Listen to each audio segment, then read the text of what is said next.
Whoopi Goldberg, who, by the way, I hope is still a friend, we can disagree with each other, should not be canceled or put off her show, as much as I totally disagree with her crazy statement. We just understand that part of our sorry racial history in this country is that the point of view from a black person is often going to be very different and sometimes shocking.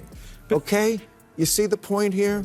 Again, I don't agree with her on Michael Vick, but we grew up in two different worlds. To make a 65-year-old, I mean, the person at ABC News said, I've asked her to take time to reflect and learn about the impact of her comments. Reflect. The media suppressed the Hunter Biden story before the election, and that's a problem.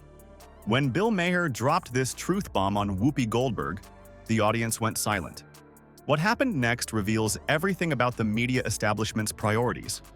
Maher didn't yell or insult.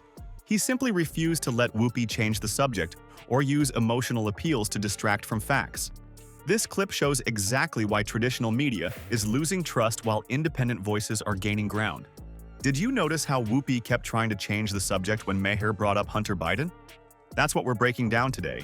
It was like watching someone try to dodge raindrops in a thunderstorm. Impossible and honestly pretty entertaining. Bill Maher, that rare breed of liberal who doesn't mind stepping on liberal toes, went head-to-head with Whoopi Goldberg on The View last week. Now Whoopi's no pushover. She's been a media heavyweight for decades, commanding respect and rarely facing anyone who doesn't back down when she raises her voice. But Maher, he came prepared for a real conversation, not the usual softball exchange these shows are famous for. The tension kicked off when Maher brought up the Hunter Biden laptop story. You know, that inconvenient bombshell that magically disappeared faster than free donuts in an office break room. Whoopi immediately tried to wave it away as just another right-wing fantasy, using the classic "nothing to see here, folks" routine that's become so predictable on daytime TV. But here's where it got spicy. Maher wouldn't play along. When Whoopi tried to change lanes... I want to talk about Whoopi Goldberg because I got so many texts this week because she attacked me the week before. Sure. So everybody was like, oh, Bill, I get you're enjoying the karma. We just understand that part of our sorry racial history in this country is that the point of view from a black person is often going to be very different and sometimes shocking, which the white people imposed upon the black people. They are going to sometimes have a very different opinion. First of all, I'm going to talk about this at the end of my show next week, teaser. But there is no fucking thing as karma, okay? Get over that. Maher politely but firmly steered the conversation right back to the uncomfortable truth. Even journalists on the left admitted they buried this story before the election, he pointed out. The camera caught Whoopi's face doing that thing where you can tell someone's brain is frantically searching for a good comeback, but coming up empty. Instead of actually addressing what Maher said, Whoopi went straight to the emotional playbook. But what about Trump's kids? And why does this even matter? She countered, throwing in some vague references to democracy being at stake. Classic deflection move. When you can't refute the facts, change the subject and appeal to bigger, scarier issues. Maher, cool as a cucumber sandwich, delivered the knockout line. They buried the Hunter Biden story before the election because they were like, we can't risk having the election thrown to Trump. Boom. No shouting, no finger pointing. Just a calm statement of what everyone with two working brain cells already knows. Whoopi Goldberg, who, by the way, I hope is still a friend, we can disagree with each other, should not be canceled or put off her show, as much as I totally disagree with her crazy statement. And last week, Ira Glasser, former longtime head of the ACLU, talking about free speech, to a white person. I pulled the quote from when Whoopi defended Michael Vick. Remember Michael Vick was the football player who was electrocuting dogs? And the answer is not to make them sit in a corner for 2 weeks. That is insulting. It's so insulting. What made this exchange so fascinating wasn't just what Maher said, but how he said it. In an era of cable news screamfests, Maher demonstrated the lost art of conversation. He didn't need to yell or insult Whoopi. He just refused to let her escape the topic when things got uncomfortable.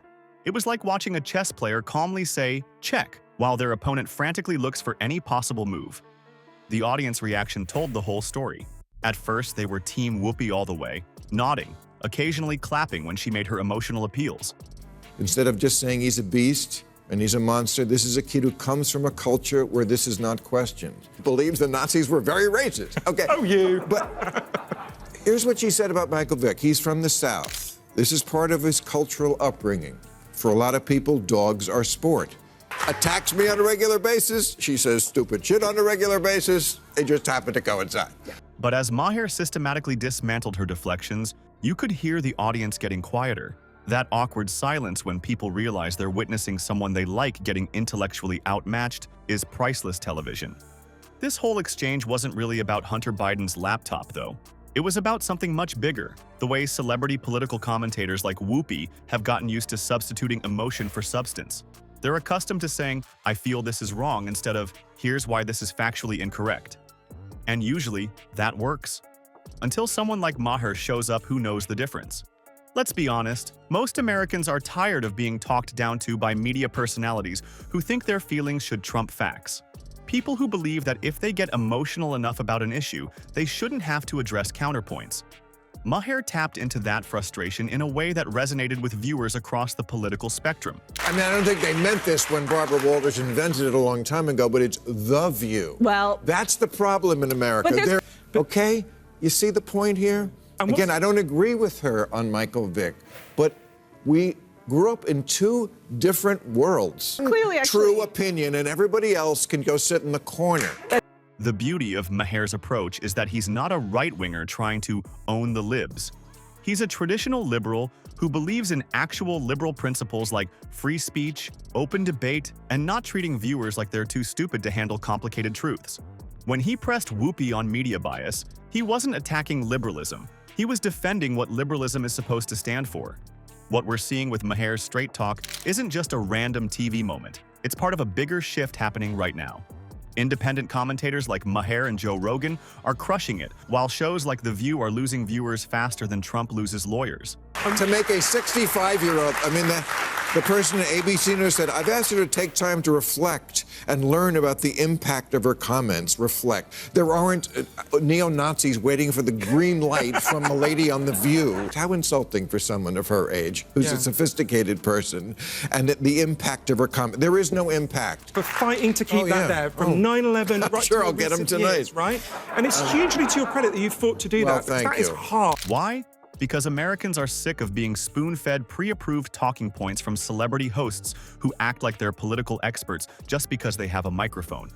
The days of nodding along to whatever Hollywood types say about politics are ending. People want genuine conversations about real issues, not just emotional outbursts and subject changing when things get uncomfortable.